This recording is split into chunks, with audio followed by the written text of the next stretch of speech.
وقال الله تبارك وتعالى في مقام آخر: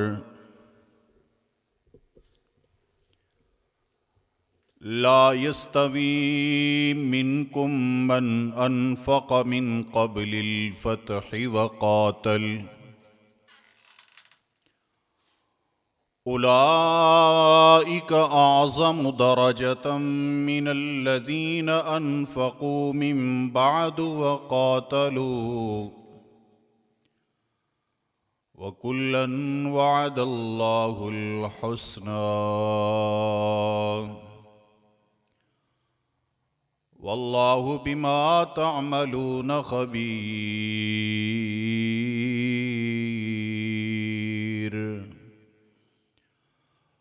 اللهم صل على محمد وعلى آل محمد كما صليت على إبراهيم وعلى آل إبراهيم إنك حميد مجيد. اللهم بارك على محمد وعلى آل محمد كما باركت على إبراهيم وعلى آل إبراهيم إنك حميد مجيد. رب اشرح لي صدري ويسر لي أمري واحلل عقدة من لساني يفقهوا قولي. رب زدني علما رب زدني علما اللهم رب زدني علما.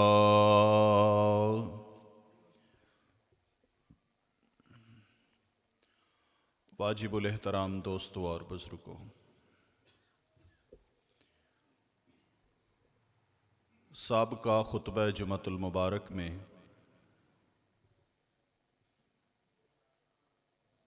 نبی پاک صلی اللہ علیہ وسلم کے جلیل القدر صحابی کاتب وحی سیدنا امیر معاویہ رضی اللہ تعالیٰ عنہ کی عظمت اور شان کے حوالے سے کچھ گزارشات آپ کے سامنے رکھی تھی۔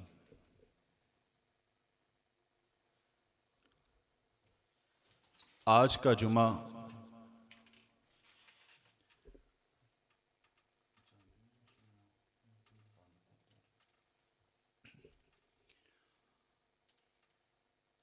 آج کے خطبہ جمعہ میں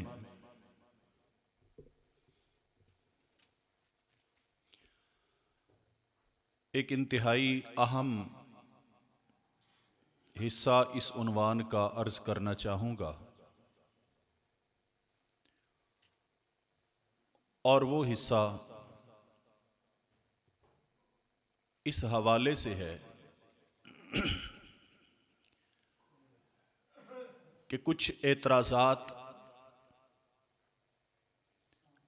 جو سیدنا امیر معاویہ رضی اللہ تعالیٰ عنہ کی ذات پر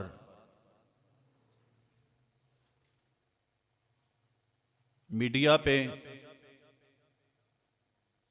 اور اس کے بعد لوگوں کی زبانوں پہ رہتے ہیں، اور پھر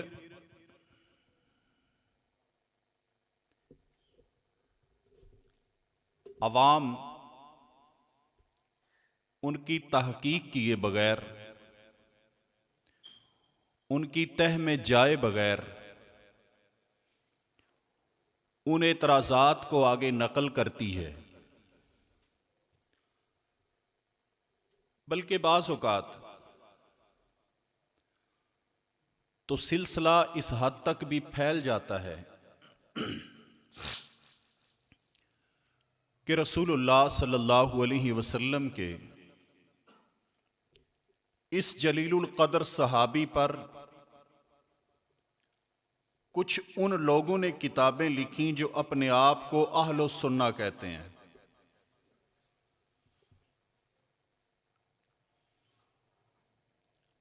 اور پھر ان کتابوں میں ایسا مواد جمع کر دیا کہ عوام تو شاید چھان بھی نہ کر سکے کہ اس میں کتنا سچ اور کتنا جھوٹ ہے، لیکن جب تحقیق اور تنقید کے پیمانے پر اس مواد کو اتارا گیا تو وہ صحیح نہیں تھا، بلکہ جھوٹے لوگوں کے بنائے ہوئے جھوٹے قصے تھے۔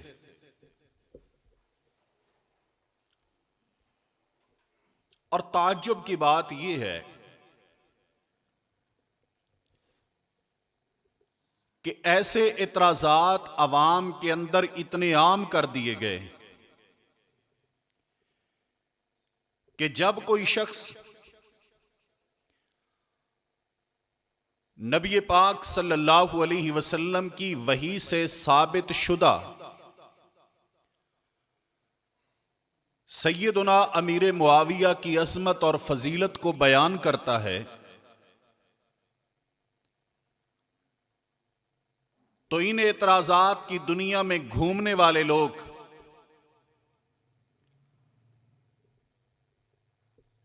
ان فضائل پر اور ان احادیث پر تمسخر اور تبسم کا اظہار کرتے ہیں، تسلیم کرنے کی بجائے ٹھٹھا مخول اور مذاق بنا لیتے ہیں۔ میرے محترم ساتھیو، منوانا یہ ہمارا کام نہیں، یہ عرش والے رب ذوالجلال کا کام ہے، لیکن حقائق سامنے رکھنا یہ انتہائی ضروری ہے۔ اس لیے کہ سیدنا امیر معاویہ رضی اللہ تعالیٰ عنہ سے نفرت کرنے والا وہ اپنی نفرت میں اتنا مستقل مزاج ہے کہ ہر سال رجب کی 22 تاریخ کو سیدنا امیر معاویہ رضی اللہ تعالیٰ عنہ کی وفات کی خوشی میں وہ کونڈے کرنا نہیں بھولتا۔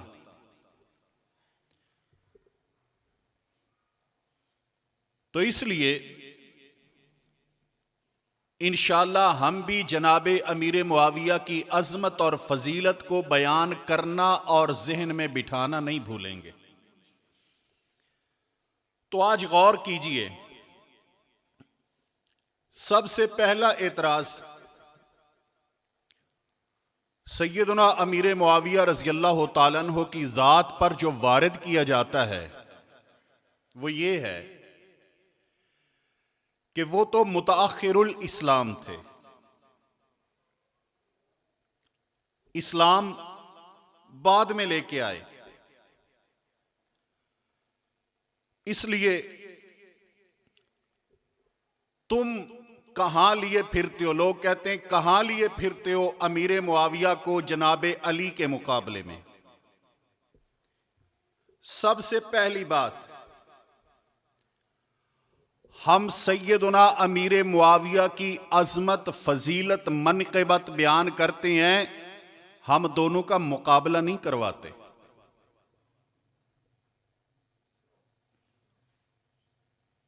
اور ایسا بھی نہیں ہوتا کہ جب ایک صحابی رسول کی عظمت بیان کی جائے تو نعوذ باللہ دوسرے کی تنقیص ہوتی ہے، یہ سوال ہی پیدا نہیں ہوتا۔ اس لیے سیدنا علی المرتضیٰ رضی اللہ تعالیٰ عنہ سے بھی محبت ضروری اور فرض ہے، کیونکہ امام کائنات صلی اللہ علیہ وسلم کے صحابی بھی ہیں، داماد بھی ہیں، اور یہ وہ انسان ہیں جن کے متعلق میرے پیغمبر صلی اللہ علیہ وسلم نے فرمایا، اے اللہ میں علی سے محبت کرتا ہوں، جن کے متعلق میرے پیغمبر نے فرمایا، اے میرے علی آپ کا مقام اور مرتبہ میرے ہاں وہی ہے جو سیدنا ہارون علیہ السلام کو نسبت تھی جناب موسیٰ کے ساتھ۔ ہم تقابل اور مقابلہ نہیں کرتے، ہم یہ درخواست کرتے ہیں کہ سیدنا امیر معاویہ رسول اللہ صلی اللہ علیہ وسلم کے صحابی ہیں، بطور صحابی ان کی عظمت اور شان کو تسلیم کیا جائے، اور میرے پیغمبر صلی اللہ علیہ وسلم کا کوئی بھی صحابی ہو اس کے لیے تنقید کرنے کی اجازت کسی امتی کو نہیں ہے۔ بہرحال پہلا اعتراض کہ وہ اسلام بعد میں لے کے آئے، تو سوال یہ پیدا ہوتا ہے کہ کیا وہ شخص جو بعد میں اسلام لے کے آئے اس کے اسلام کو قبول نہیں کیا جائے گا؟ اس کے اسلام پر تنقید کی جائے گی؟ میرے محترم ساتھیو، بہت سارے ایسے افراد تھے جب میرے نبی نے اعلان نبوت کیا، کچھ لوگ میرے پیغمبر کا کلمہ پڑھنے والے غلام بن گئے، اور کچھ ایسے بھی تھے جو سرور کونین صلی اللہ علیہ وسلم سے دشمنی کرتے رہے، مخالفت کرتے رہے، لڑائیاں کرتے رہے، لیکن جیسے جیسے حق ان کے سامنے آتا گیا وہ میرے پیغمبر کا کلمہ پڑھتے گئے اور آپ کے غلام بنتے گئے۔ اور ایسے جتنے بھی تھے، امام کائنات صلی اللہ علیہ وسلم کی زندگی کے آخری لمحے تک اگر تب بھی کوئی آیا اور اس نے کلمہ پڑھا تو وہ مصطفیٰ کا صحابی بنا اور اس پہ جہنم کی آگ حرام ہو گئی۔ بعد میں ٹائم ٹیبل بنا کر کسی کی ذات پر تنقید کرنے کی اجازت نہ ہمارا دین دیتا ہے، نہ قرآن دیتا ہے، نہ پیغمبر کی حدیث دیتی ہے۔ اور اگر آپ غور کریں میرے پیارے پیغمبر صلی اللہ علیہ وسلم کے الفاظ پر، تو امام کائنات صلی اللہ علیہ وسلم نے فرمایا کہ لوگوں سنو، جو میرے صحابہ ہیں، میرا کلمہ پڑھنے والے، ان کو تم نے ان پر تنقید نہیں کرنی۔ اگر ان کے متعلق تمہارے ذہن میں کوئی بات منفی آ جائے تو دعو لی، میں محمد کی وجہ سے میرے صحابی کو چھوڑ دینا صلی اللہ علیہ وسلم۔ یعنی صحابہ سے محبت مصطفیٰ کی وجہ سے، صحابہ سے عقیدت پیغمبر کی وجہ سے، صحابہ سے الفت رسول اللہ کی وجہ سے صلی اللہ علیہ وسلم۔ سیدنا عبد الرحمن بن عوف اور سیدنا خالد بن ولید رضی اللہ تعالیٰ عنہ، ان کے درمیان کچھ لغزش ہوئی، اور دونوں ہی پیغمبر کے صحابی ہیں، اور یہ بات جب امام کائنات صلی اللہ علیہ وسلم تک پہنچی تو میرے پیارے پیغمبر نے فرمایا دعو لی اصحابی، سنو میری وجہ سے میرے صحابہ کرام کو معاف کر دو، اور مجھے اس رب کی قسم ہے جس کے ہاتھ میں محمد الرسول اللہ کی جان ہے، آپ نے فرمایا اگر تم لوگ ایک سونا احد پہاڑ جتنا خرچ کرو اور میرا صحابی وہ ایک مٹھی جو کی خرچ کرے تو مقابلہ نہیں کر سکتے۔ اتنا اللہ تعالیٰ نے ان کو اجر عطا فرمایا ہے۔ محترم ساتھیو، جب صحابہ کرام سے محبت محمد الرسول اللہ کی وجہ سے ہے تو پھر یاد رکھیے اگر محبت ان کے اعمال کی وجہ سے نہیں، محمد الرسول اللہ کی وجہ سے ہے، پھر ان کے اعمال کی وجہ سے نفرت بھی نہیں ہو سکتی، کیونکہ ہماری محبت ان کی نیکی عمل نماز کی وجہ سے نہیں بلکہ محمد الرسول اللہ کی وجہ سے صلی اللہ علیہ وسلم۔ جو ان کا مقام اور مرتبہ ہم مانتے ہیں محمد الرسول اللہ صلی اللہ علیہ وسلم کی وجہ سے۔ اور اگر اس بنیاد پہ کوئی شخص تنقید کرے سیدنا امیر معاویہ پر کہ وہ بعد میں مسلمان ہوئے، تو میں سوال کرتا ہوں کہ بعد میں ایمان لانے والوں میں صرف اور صرف سیدنا امیر معاویہ تو نہیں ہے، بہت سارے لوگ ہیں۔ سیدنا عباس بن عبد المطلب امام کائنات کے چچا متاخر الاسلام ہے، بعد میں اسلام لائے۔ حضرت عثمان بن طلحہ رضی اللہ تعالیٰ عنہ جن کے پاس بیت اللہ کی کعبے کی چابی ہوتی تھی، وہ فتح مکہ کے موقع پر مسلمان ہوئے۔ عبداللہ بن ابی سرح فتح مکہ کے موقع پر مسلمان ہوئے۔ اکرمہ بن ابی جہل فتح مکہ کے موقع پر مسلمان ہوئے۔ حبار بن اسود، صفوان بن امیہ، فضالہ بن عمیر رضی اللہ تعالیٰ عنہم، یہ تمام وہ لوگ ہیں جو فتح مکہ کے موقع پر مسلمان ہوئے۔ پھر میں سوال کرتا ہوں کہ جب تنقید کرتے ہو تو صرف امیر معاویہ پر کیوں کرتے ہو؟ اس بنیاد پہ کہ یہ بعد میں مسلمان ہوئے۔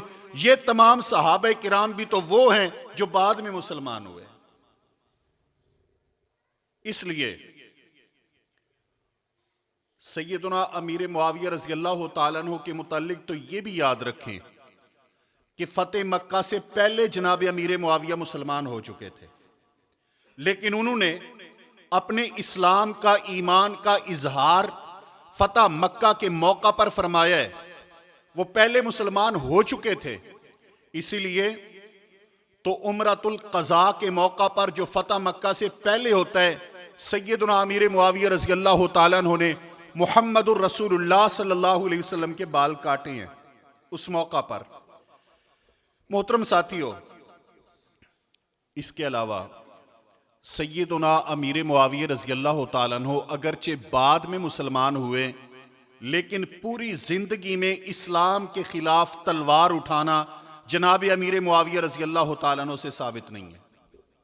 اسلام کے خلاف تلوار اٹھانا، اسلام کے خلاف سازش کرنا، رسول اللہ صلی اللہ علیہ وسلم کے سامنے کسی مارکے میں تلوار لے کر سامنے نکل آنا جناب امیر معاویہ رضی اللہ تعالیٰ عنہ سے ثابت نہیں ہے۔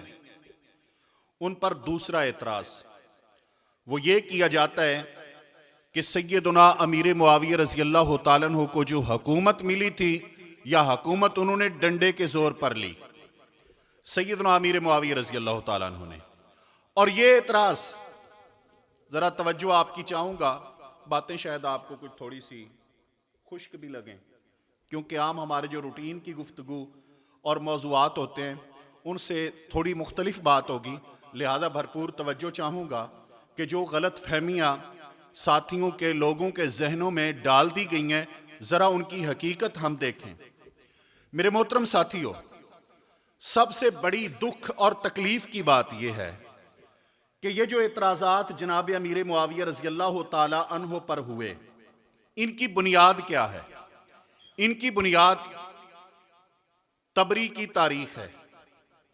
ابو مخنف لوط ابن یحییٰ یہ جھوٹے اور رافضی راویوں کی بیان کردہ قصے اور روایات ہیں، جن کو بہت ساری باتوں کو البدایہ والنہایہ کے اندر حافظ ابن کثیر نے جمع کیا، اور البدایہ والنہایہ کے اندر یہ عربی عبارتیں جو جھوٹے روات کے ساتھ درج تھیں، ان کو دو اور لوگوں نے اردو میں لے لیا۔ ان میں ایک جناب ابو الاعلیٰ مودودی جنہوں نے خلافت و ملوکیت لکھی، اور دوسرے پیر نصیر الدین نصیر جنہوں نے نام و نسب کتاب لکھی، اور اس میں وہی ساری باتیں بغیر تحقیق کے اردو زبان میں جمع کر کے ان دو کتابوں میں رکھ دی، عام لوگوں کے ہتھے چڑھی، اور انہوں نے انہی باتوں کو حقیقت سمجھ کر جناب امیر معاویہ پہ اعتراضات جڑنا شروع کر دیے۔ بات سمجھ آئیے؟ اب میں جو عبارت آپ کے سامنے رکھوں گا اردو، یہ خلافت و ملوکیت صفحہ 153 کی عبارت ہے۔ سیدنا امیر معاویہ رضی اللہ تعالی عنہ کے متعلق فرماتے ہیں کہ حضرت معاویہ کے محامد اور مناقب اپنی جگہ پر ہیں، یعنی وہ قابل تعریف ہیں۔ ان کا شرف صحابیت بھی واجب الاحترام ہے۔ ان کی یہ خدمت بھی ناقابل انکار ہے کہ انہوں نے پھر سے دنیا اسلام کو ایک جھنڈے تلے جمع کر دیا، اور دنیا میں اسلام کے غلبے کا دائرہ پہلے سے وسیع کر دیا۔ ان تمام باتوں میں مولانا ابو الاعلیٰ مودودی نے تعریف کی جناب امیر معاویہ کی صفحہ نمبر 153 پر، لیکن اس کے ساتھ ساتھ سیدنا امیر معاویہ رضی اللہ تعالیٰ عنہ کی اس حکومت کے متعلق کہتے ہیں کہ وہ ڈنڈے کے زور پر تھی۔ میں کہتا ہوں غور کیجئے، اگر محمد الرسول اللہ صلی اللہ علیہ وسلم کی حدیث پر غور فرمائیں تو سیدنا امیر معاویہ رضی اللہ تعالیٰ عنہ کی حکومت کی بشارت محمد الرسول اللہ دے کے گئے ہیں۔ توجہ ہے آپ کی صلی اللہ علیہ وسلم، وہ کیا ہے؟ صحیح البخاری حدیث نمبر 273 اور جلد نمبر 1، امام کائنات صلی اللہ علیہ وآلہ وسلم نے فرمایا، سیدنا حسن رضی اللہ تعالیٰ عنہ میرے پیارے پیغمبر کے سامنے ہیں۔ آپ نے جناب حسن کی تعریف فرمائی اور فرمایا، ان ابنی ھذا سید، میرا یہ بیٹا سردار ہے۔ کون سردار ہے؟ سیدنا حسن سردار کہا۔ کیوں کہا؟ فرمایا، لعل اللہ ان یصلح بہ بین فئتین عظیمتین من المسلمین، شاید کہ اللہ رب ذوالجلال میرے اس بیٹے کے ذریعے مسلمانوں کے دو عظیم گروہوں کے درمیان صلح کروا دے۔ کیا کروا دے؟ صلح کروا دے۔ اور اس صلح کا نتیجہ کیا تھا؟ یہ صلح کس بات پر ہوئی ہے؟ یہ صلح کن دو گروہوں کے درمیان ہوئی ہے؟ جیسا کہ تاریخ اس بات پر شاہد ہے، جب سیدنا عثمان بن عفان رضی اللہ تعالیٰ عنہ کی شہادت ہوئی،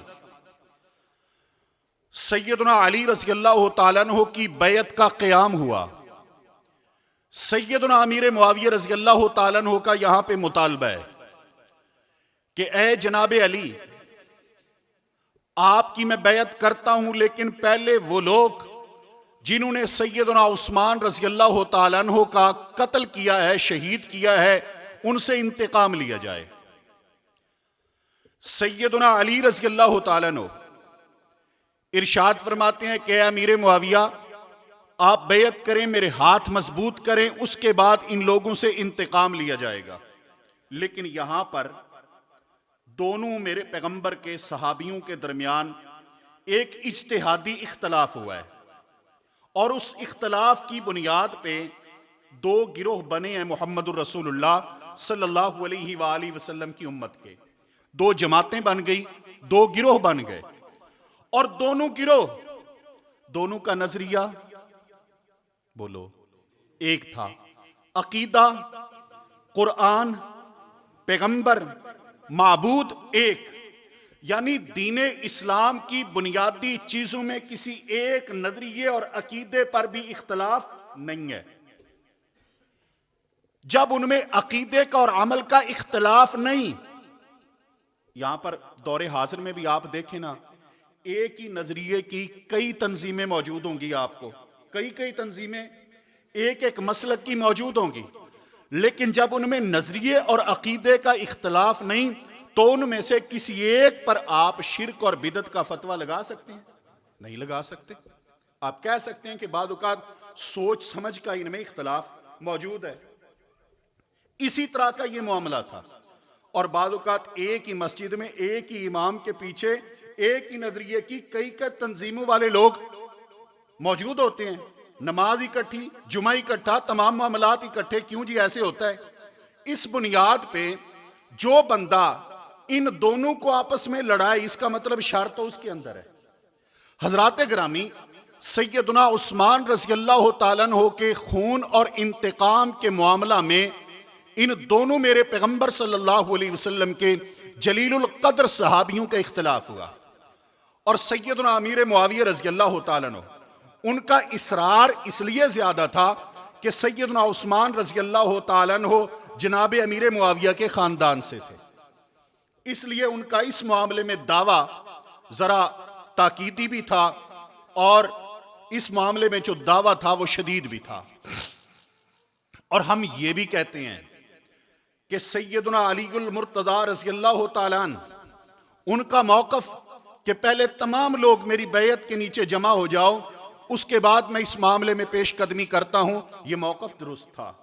سیدنا علی رضی اللہ تعالیٰ عنہ کا یہ موقف درست تھا جناب علی المرتضیٰ کا، کیونکہ اس دور میں دیکھ لیں، یہ آپ کی اب تو یعنی ایک چھوٹے چھوٹے ٹکڑوں پر حکومتیں ہیں، اور بہت سارے ایسے لوگ موجود ہوتے ہیں کہ پتہ ہوتا ہے حکومتوں کو کہ یہاں پہ خرابی موجود ہے، لیکن اگر وہ انہیں کٹہرے میں لاتے ہیں تو فتنہ زیادہ بڑھتا ہے۔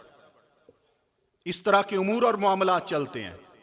بہرحال یہ سلسلہ چلا، اور پھر انشاءاللہ اگلے جمعہ میں عرض کروں گا، آپ بر وقت آئیں گے نا انشاءاللہ، کہ ان سارے اختلافات کے باوجود سیدنا علی اور سیدنا امیر معاویہ وہ دونوں بھائی بھائی تھے، دونوں کا پیار تھا، دونوں کی محبتیں تھیں، ایک دوسرے کا احترام پھر بھی موجود تھا، ایک دوسرے کے لیے ان کی زبانوں پر گالم گلوچ نہیں تھا، ایک دوسرے کے ساتھ پھر بھی پیار تھا۔ لیکن یہاں پہ یہ اختلاف بڑھا، اس اختلاف کے بعد چلتا رہا، پھر وہ ٹائم آیا، سیدنا علی المرتضیٰ رضی اللہ تعالیٰ عنہ شہید ہو گئے، جناب حسن رضی اللہ تعالیٰ عنہ سیدنا علی رضی اللہ تعالیٰ عنہ کے قافلے کو لے کے رواں دواں ہیں، لیکن وقت آیا کہ سیدنا حسن اور جناب امیر معاویہ رضی اللہ تعالیٰ عنہ دونوں اس بات پر متفق ہوئے کہ صلح کی جائے اور ان دونوں گروہوں کو ایک کیا جائے اور یہ جدائی ختم کی جائے، اور وہ صلح سیدنا حسن رضی اللہ تعالیٰ عنہ کی قربانی پر ہوئی۔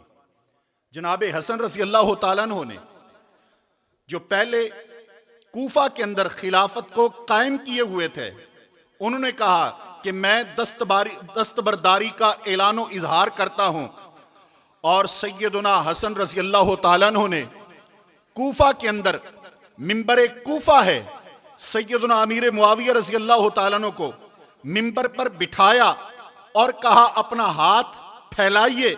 سیدنا حسن رضی اللہ تعالیٰ عنہ نے جناب امیر معاویہ کے ہاتھ پر بیعت کی، فرمایا قم یا حسن فبایع، اے حسین تم بھی کھڑے ہو اور بیعت کرو۔ جناب حسین نے بیعت کی، پھر کوفہ کی مسجد میں جتنے لوگ بیٹھے تھے ان تمام نے بیعت کی، اور سیدنا امیر معاویہ رضی اللہ تعالیٰ عنہ جو پہلے امیر شام کہلاتے تھے، جب سیدنا حسن نے ان کے ہاتھ پر صلح کر لی تو وہ امیر شام کی بجائے امیر المؤمنین ہو گئے۔ کس نے صلح کی؟ جناب علی کے بیٹے نے کی ہے، سیدنا علی کے بیٹوں نے کی، صلح ہوئی، پچھلے معاملات جو اختلاف رائے تھا، غلط فہمیاں تھی، ختم۔ اور امام کائنات صلی اللہ علیہ وسلم نے اسی طرف اشارہ کیا تھا کہ میرا یہ بیٹا سردار ہے، اور اس کے ذریعے اللہ تعالیٰ مسلمانوں کے دو عظیم گروہوں کے درمیان صلح کروائے گا۔ کیا مطلب ہے کہ رسول اللہ صلی اللہ علیہ وسلم فرماتے ہیں کہ دونوں گروہ، اور دونوں گروہوں سے مراد جناب علی اور معاویہ کا گروہ، دونوں گروہوں کو میرے پیغمبر نے مسلمان بھی کہا، دونوں گروہوں کو میرے نبی نے عظیم بھی کہا، عظیم بھی کہا، مسلمان بھی کہا۔ لہٰذا ان دونوں میں سے کسی ایک فرد پر تنقید کرنا کیسے جائز ہو سکتا ہے جن کو محمد الرسول اللہ مسلمان بھی کہیں اور عظیم بھی کہیں؟ میرے واجب الاحترام ساتھیو، اور اگلی بات کہ کیا سیدنا امیر معاویہ رضی اللہ تعالیٰ عنہ نے یہ تمام کچھ ڈنڈے کے زور پر کروایا تھا؟ تو اس کے لیے آپ فتح الباری صفحہ نمبر 80 اور جلد نمبر 13 پڑھیے، وہاں پر صحابہ کرام رضوان اللہ تعالی علیہم اجمعین ان تمام کا اتفاق ہوا۔ سلم الحسن لمعاویۃ الامر وبایعہ علی اقامت کتاب اللہ وسنت نبیہ ودخل معاویۃ الکوفہ وبایعہ الناس فسمی سنۃ الجماعہ لاجتماع الناس وانقطاع الحرب فبایع معاویۃ کل من کان معتزلا للقتال کابن عمر وسعد بن ابی وقاص ومحمد بن مسلمہ رضی اللہ تعالیٰ عنہم اجمعین۔ اس عبارت پہ غور کیجئے، میں ترجمہ آپ کے سامنے عرض کروں۔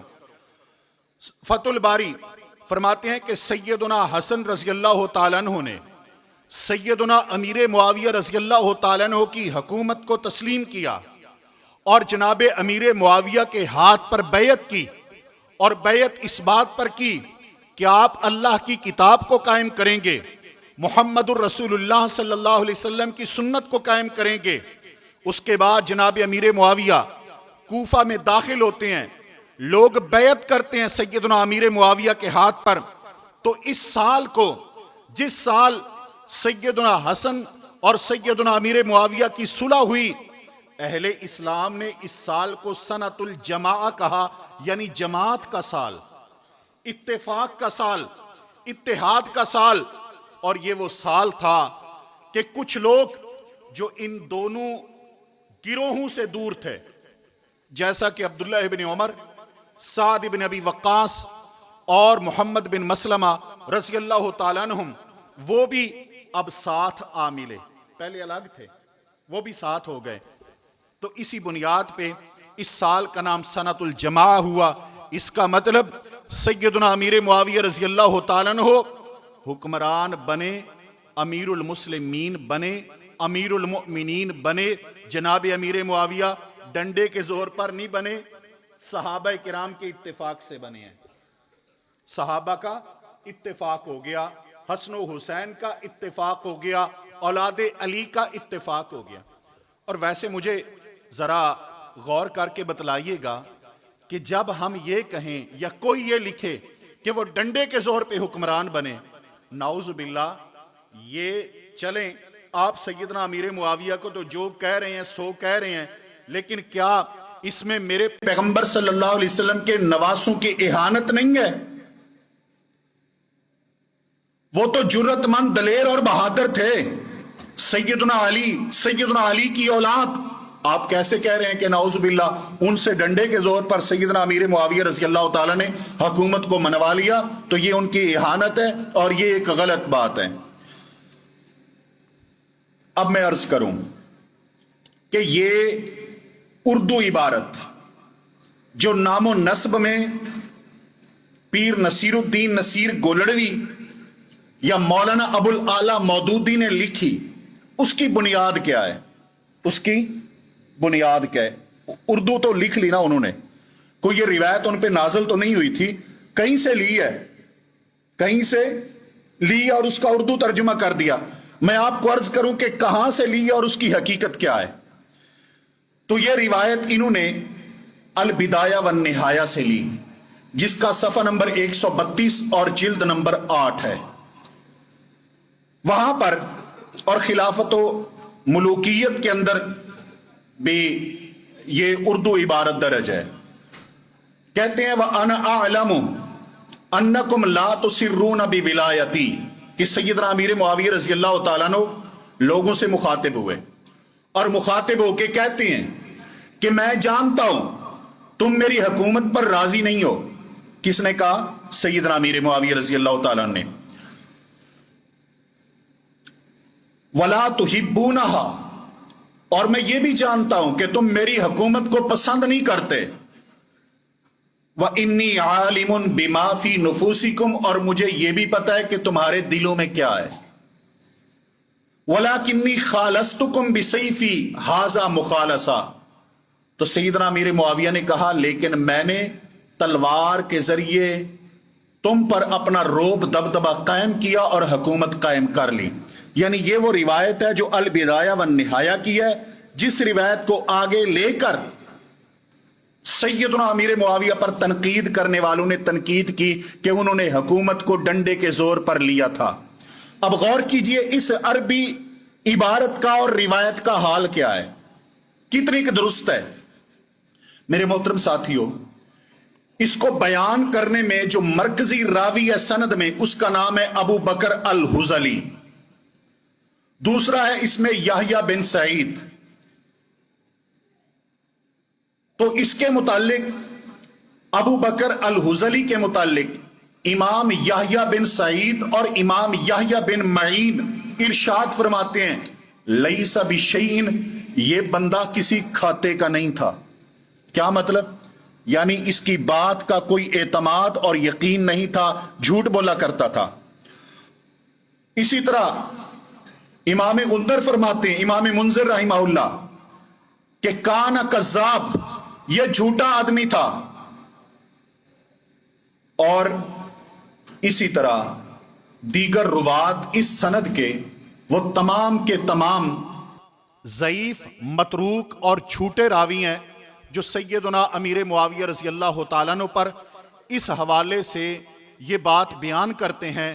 لیکن افسوس کی بات یہ ہے کہ اردو کتب لکھنے والوں نے روایات کے حال کو نہیں دیکھا، ان کے ثبوت کو نہیں دیکھا، اور سیدنا امیر معاویہ رضی اللہ تعالیٰ عنہ پر یہ تنقید شروع کر دی. اس کے بعد ایک اعتراض یہ کیا جاتا ہے کہ وہ بادشاہ تھے، ان کو حضرت سعد بن ابی وقاص رضی اللہ تعالیٰ عنہ ملے تو کہنے لگے السلام علیکہ ایہا الملک، اے بادشاہ آپ پر سلام ہو. اور پھر کہنے لگے کہ جس طرح کی حکومت آپ کو ملی اگر مجھے ملتی تو میں نہ لیتا. یہ اعتراض سیدنا امیر معاویہ رضی اللہ تعالیٰ عنہ پر نقل کیا مولانا ابو الاعلیٰ مودودی نے خلافت و ملوکیت صفحہ نمبر 147 پر، کہ جس طرح آپ کو حکومت ملتی ہے اگر مجھے ملتی تو میں نہ لیتا. یہ کہا سیدنا سعد بن ابی وقاص نے، اور یہی بات جو ہے نا اردو میں پڑھ کر عوام الناس نے نشر کرنا شروع کر دی. میرے محترم ساتھیو، یہ روایت من گھڑت اس لیے ہے کہ اس میں ایک راوی ہے ہشام بن محمد الصائب الکلبی، جو کہ متروک بھی ہے، کذاب بھی ہے، اور اگلی بات رافضی بھی ہے. اور محدثین کرام کا یہ اصول ہے کہ رافضی کی روایت جب وہ صحابہ کرام کے تنقید میں ہوگی تو وہ قابل قبول نہیں ہوگی. اسی طرح اس کا باپ محمد بن صائب وہ بھی رافضی ہے، متہم بالکذب، یعنی اس پر محدثین کرام کا فیصلہ ہے کہ وہ جھوٹ بولا کرتا تھا. تو ایسے جھوٹے لوگوں کی روایات لا کر انہیں نشر کر کے سیدنا امیر معاویہ رضی اللہ تعالیٰ عنہ پر تنقید کی جاتی ہے. اور محترم ساتھیو، اگر سیدنا امیر معاویہ رضی اللہ تعالیٰ عنہ کی حکومت غلط ہوتی، ناجائز ہوتی، درست نہ ہوتی تو امام کائنات صلی اللہ علیہ وسلم کبھی بھی جناب حسن کی صلح کی حوصلہ افزائی نہ کرتے، بلکہ میرے پیغمبر وہی کہتے جو جناب عثمان کو کہا تھا کہ عثمان، اللہ تمہیں ایک قمیص پہنائے گا، لوگ اس قمیص کو اتارنا چاہیں گے لیکن تم نے اتارنا نہیں. امام کائنات نے روک دیا. اگر جناب امیر معاویہ کی حکومت درست نہ ہوتی تو میرے پیغمبر جناب حسن کو کہتے کہ میرے بیٹے حسن، صلح کے ذریعے آپ کی قمیص اترے گی لیکن اتارنا نہیں. آپ روک دیتے. لیکن رسول کائنات صلی اللہ علیہ وسلم کا روکنا نہ بلکہ اس صلح کی حوصلہ افزائی کرنا میرے پیغمبر صلی اللہ علیہ وآلہ وسلم نے. اس کا مطلب یہ ہوا کہ سیدنا امیر معاویہ رضی اللہ تعالیٰ عنہ کی حکومت کو امام کائنات صلی اللہ علیہ وسلم تحسین اور داد پیش کر کے جا رہے ہیں. حضرات گرامی، ایک اور بات میں عرض کرتا ہوں، جمعے کا ٹائم ختم ہو رہا ہے کیونکہ یہ گفتگو تو کافی طویل ہو سکتی ہے. وہ یہ ہے کہ معروف کیا جاتا ہے کہ سیدنا امیر معاویہ کے دور میں جناب علی پر ممبروں کے اوپر سب ہوتا رہا. کیا ہوتا رہا؟ سب. اللہ اکبر. اور اس بات کو نشر کیا گیا اور پھیلایا گیا. میں نے اس پہ بڑا غور کیا کہ وہ لفظ تو ڈھونڈیں کہ کیا ہے سب جس کے متعلق یہ کہا جاتا ہے. تو حضرات گرامی، جب محدثین کرام ان کو پڑھا، انہوں نے اس کا جو معنی کیا اور جو ثابت کیا تو سب سے مراد کیا نکلا؟ سب سے مراد ہے پالیسی پر تنقید کرنا، جو کہ سیدنا امیر معاویہ رضی اللہ تعالیٰ عنہ نے حضرت سعد رضی اللہ تعالیٰ عنہ کو کہا بھی کہ اے سعد، آپ جناب علی رضی اللہ تعالیٰ عنہ کی حکومت میں جو سقم اور کمزوری ہے اسے بیان کیوں نہیں کرتے؟ تو انہوں نے بیان نہیں کیا جناب سعد رضی اللہ تعالیٰ عنہ نے، بلکہ انہوں نے آگے سے سیدنا علی کی 3 فضیلتیں بیان کی، اور جناب علی رضی اللہ تعالیٰ عنہ کی وہ فضیلت سن کر سیدنا امیر معاویہ خاموش ہوئے. تو اگر ڈنڈا چلتا ہوتا تو یہاں پر جناب امیر معاویہ رضی اللہ تعالیٰ عنہ خاموش نہ ہوتے، خاموش ہوئے۔ اب غور کیجئے، میں یہ کہتا ہوں کہ سیدنا امیر معاویہ رضی اللہ تعالیٰ عنہ اپنے حقائق اور اپنی سچائی کو بیان کرنے کا اور حکومت کی درستگی کو بیان کرنے کا حکم دیتے، اور سیدنا امیر معاویہ رضی اللہ تعالیٰ عنہ جناب عثمان کی شہادت اور قتل کا بدلہ نہ لینے کے معاملہ میں جو کمزوری تھی کہتے کہ اسے بیان کیا جائے۔ اس کی دلیل حضرت سہل بن سعد رضی اللہ تعالیٰ عنہ کی روایت ہے۔ جناب سہل بن سعد رضی اللہ تعالیٰ عنہ فرماتے ہیں، بلکہ بیٹھے ہیں، صحیح بخاری کی حدیث ہے، ایک شخص آیا، آ کے کہتے اے سہل، آپ امیر مدینہ کو نہیں دیکھتے کہ وہ یسب علی، سیدنا علی پہ سب کرتا ہے، اور ایک روایت یدعو علی علی، سیدنا علی رضی اللہ تعالیٰ عنہ پر بد دعا کرتا ہے۔ سیدنا سہل بن سعد پوچھتے ہیں کہ یہ بتاؤ کہ وہ جناب علی کے متعلق کہتا کیا ہے۔ یہ آخری بات آپ انتہائی توجہ سے اور عدل و انصاف سے سننے کی کوشش کیجئے کہ وہ کیا بات تھی جن باتوں کو سننے والوں نے یا کہنے والوں نے یا نقل کرنے والوں نے سب کہا۔ سب عربی زبان میں یہ لفظ سب بولا جاتا ہے، اور ہمارے اردو والے اس کا ترجمہ کرتے ہیں گالی۔ کیا ترجمہ کرتے ہیں؟ گالی۔ تو محترم ساتھیو، جب یہ سب کا لفظ آیا، ان اردو ترجمے والوں نے اس کا معنی گالی شروع کر دیا۔ اگر سب کا معنی عربی میں جب بھی بولا جائے گالی ہی ہوتا تو میں 2-3 جگہیں آپ کے سامنے رکھتا ہوں۔ سیدنا عبداللہ بن عمر رضی اللہ تعالیٰ عنہما نے اپنے بیٹے کو کہا کہ بیویوں کو، عورتوں کو مسجد میں جانے دو، انہوں نے انکار کیا۔ سیدنا عبداللہ بن عمر نے سبہو سبن، ان کو سب کیا۔ اب کیا معنی کریں گے آپ؟ گالیاں دی ہوں گی؟ نہیں، سب کا معنی ڈانٹا، تنقید کی۔ میرے پیارے پیغمبر فرماتے ہیں، اے اللہ، اگر میں کسی مسلمان کو سب کروں تو اسے اور وہ اس کا حقدار نہ ہو تو اے اللہ اس کے لیے میرے اس سب کو رحمت بنا دینا۔ یا سب کا معنی کیا کریں گے؟ نعوذ باللہ، میرے پیغمبر یعنی جس کو گالی دیں، گالی نبی کی زبان سے ادا ہو سکتی ہے؟ نہیں۔ تو سب کا کیا مطلب؟ یعنی ڈانٹوں، کسی کو ڈانٹ پلاؤں، جھاڑ دوں۔ تو سب کا لفظ عام ہے، گالی نہیں اس کا معنی۔